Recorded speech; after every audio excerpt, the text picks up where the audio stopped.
And it's very true. And so understanding that and understanding nature through growing up as a kid, I always remember running around, where I live right is in what's now called the Big Cypress Preserve. I was there before it was the preserve, and I'll probably be there after as well. But I used to go out barefoot, run around in the Everglades, didn't worry about panthers, bears, or whatever, because it just existed, just like I existed. We coexisted. We didn't kind of control it. And I told my mom and my grandma, I see you later, 5-6 miles out, I'm out in the middle of the swamp with my brothers and sisters.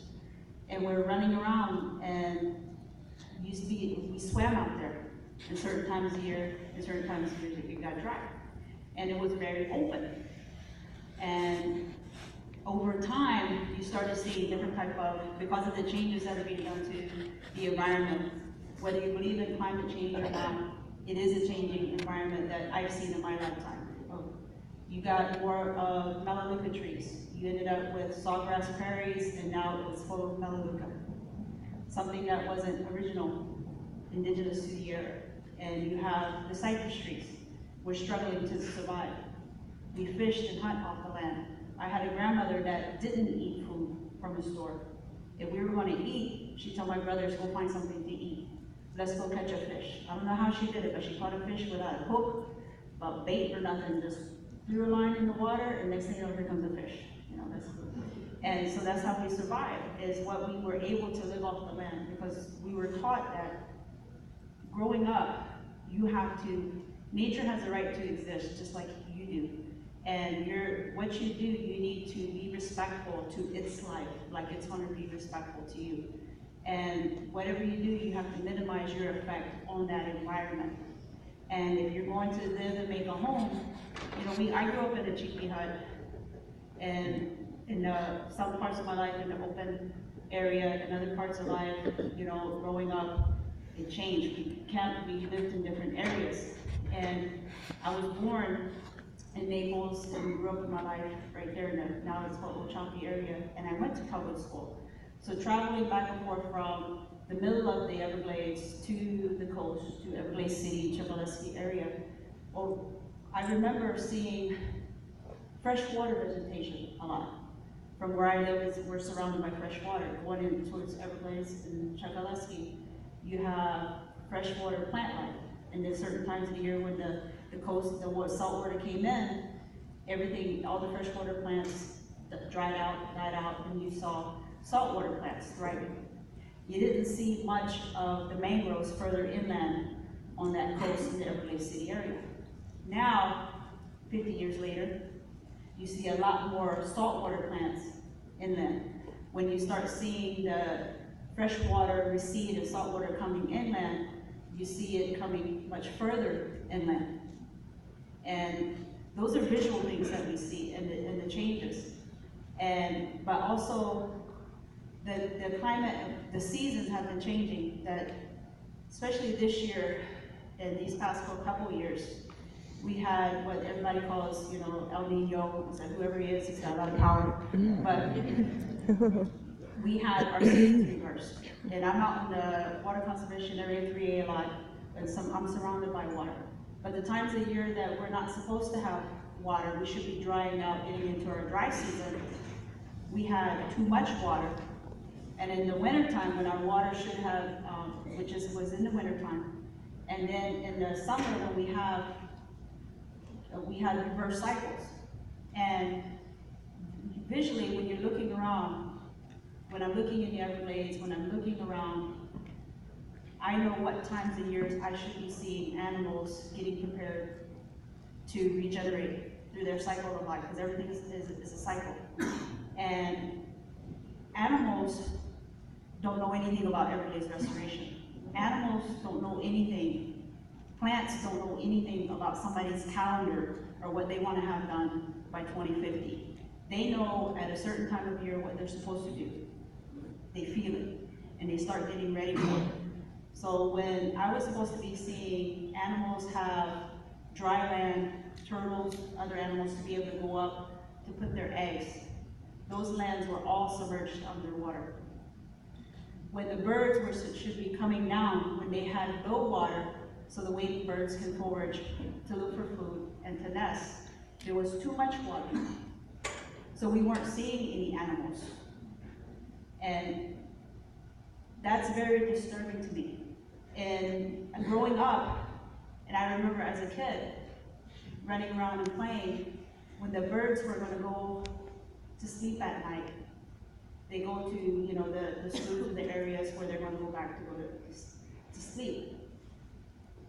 You would always hear this whoosh, whoosh, whoosh. You heard it. And then the sky would start getting dark, like a storm was coming in, like clouds were coming in. And you look up, all you saw were birds, whoosh, whoosh, whoosh. And we used to see that all the time. And as time went on, you didn't hear the noise. You look up and you say, okay, the birds should start coming. And you look up. Instead of a big cloud of birds, when I was in my 20s, I was seeing half that cloud. Now, about 50, I'm lucky if I see 5 or 6 birds fly over. That's in 50 years. And the change of the environment. And you can blame, you know, climate change. You can blame, you know, anything you want. And think in that type of thinking, in the relation of how we have to respect the environment. You know, when we start pointing a finger of blame and talking about restoration, that finger needs to point back at us first, because we're the cause of that, the changing of the environment. And what we've done in the man's impact.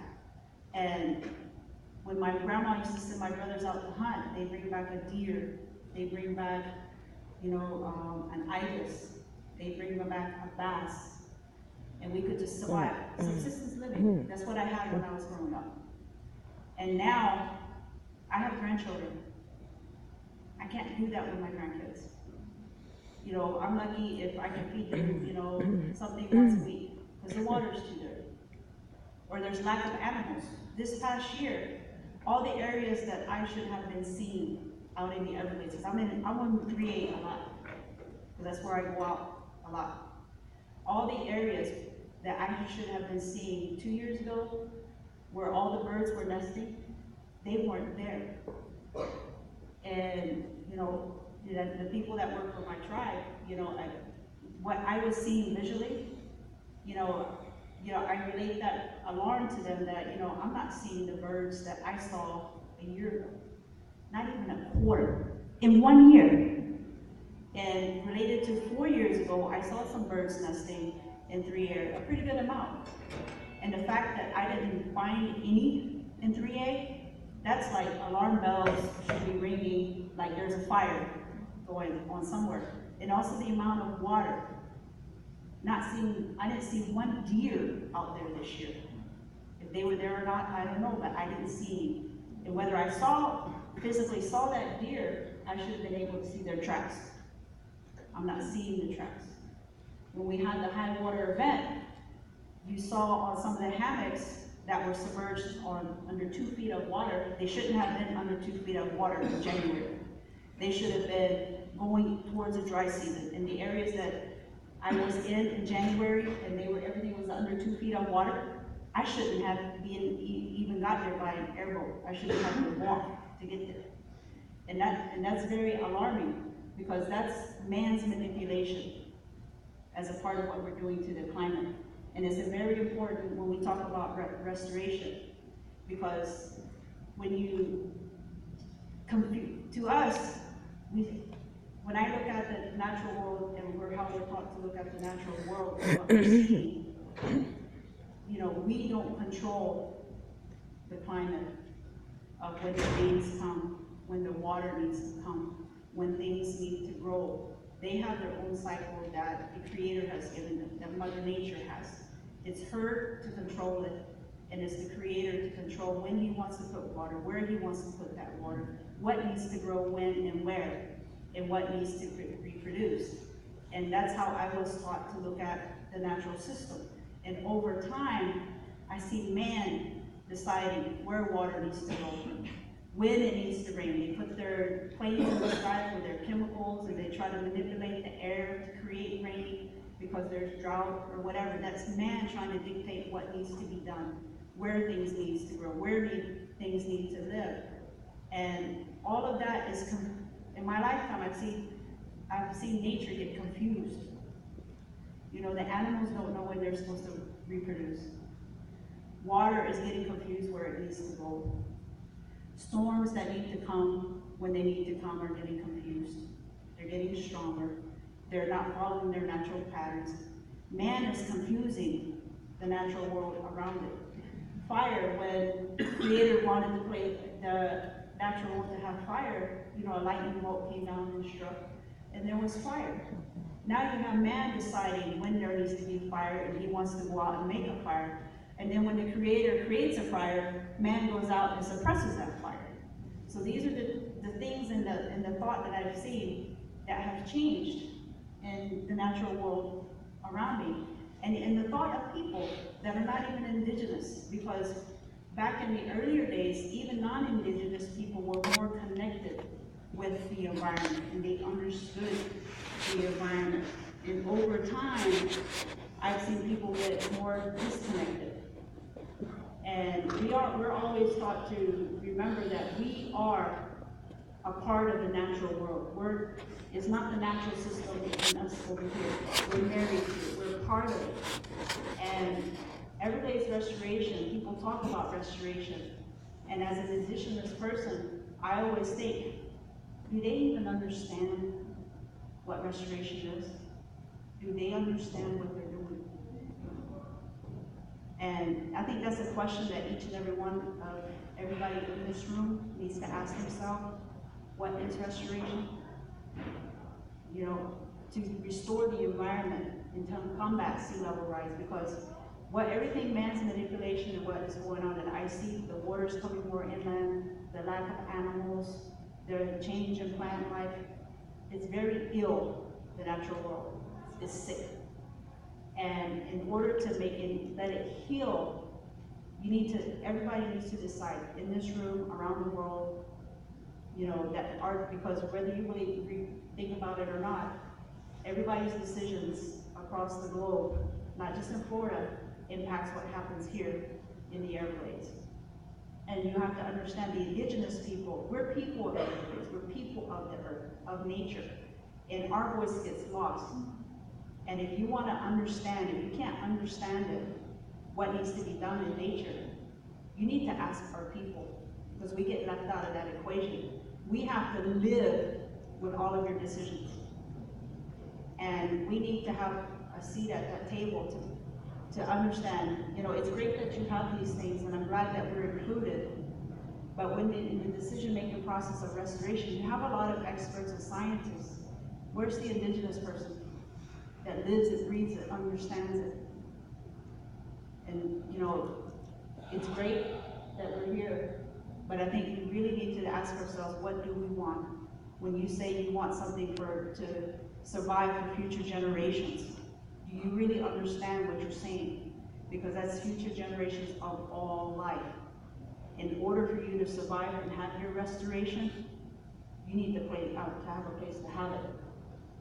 Not just for today, not just for 20 years from now, but 1,000, 10,000, million years from now. Because 20 years from now, some of you aren't going to be here, but your grandchildren and your children have to live with the consequences of everything that we're doing. And if we keep kicking the can down the road, it's not going to go nowhere.